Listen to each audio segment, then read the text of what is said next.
I'm Lori Harder, and this is your spot to reconnect to your soul and get the tips and inspiration you need to fall in love with your life. So I'm going to talk to you today about being authentic. I know that word gets thrown around all of the time. Be authentic, but what does that actually mean? And I want you guys to understand that being authentic and being in alignment with who you truly know you are supposed to be makes your life so much easier. So how on earth do we do that?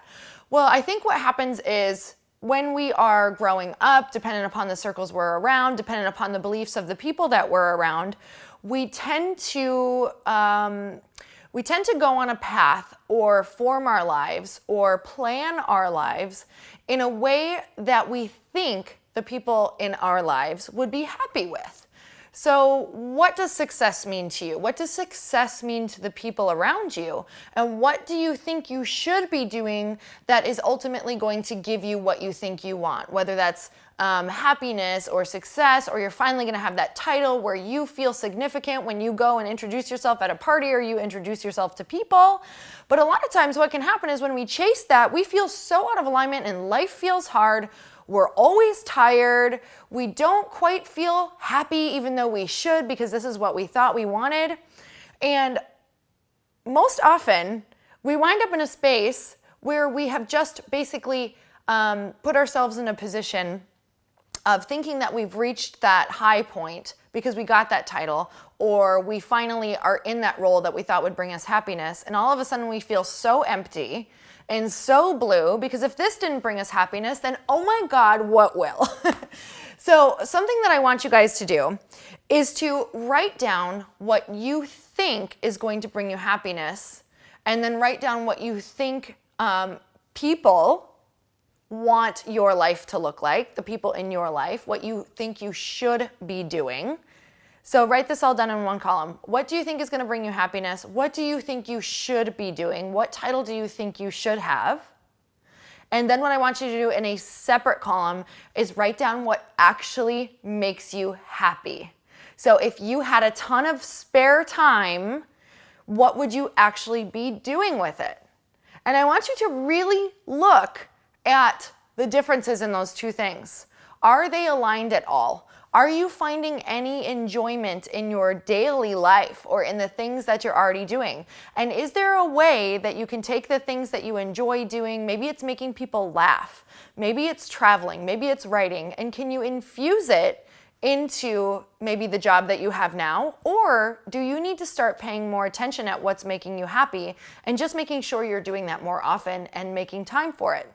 So once you start making time for it, even while you have this other job that's not making you happy, what can happen is, number one, you start getting happier because you're doing this every single week. So you're actually doing the things that make you happy. Number two, when you do them often enough, you can often start to open up your creative capacity, because now you're happy, to see how maybe you could do this as a career or a hobby. And maybe that hobby could lead to you getting paid, right? Maybe you could do it very, very part-time in the beginning, and maybe you love it so much that you can monetize it and offer services so that you have this small side business. And then maybe, just maybe, if you really focus, that can open up and turn into a full-blown business later, that later you can leave that job that you don't love.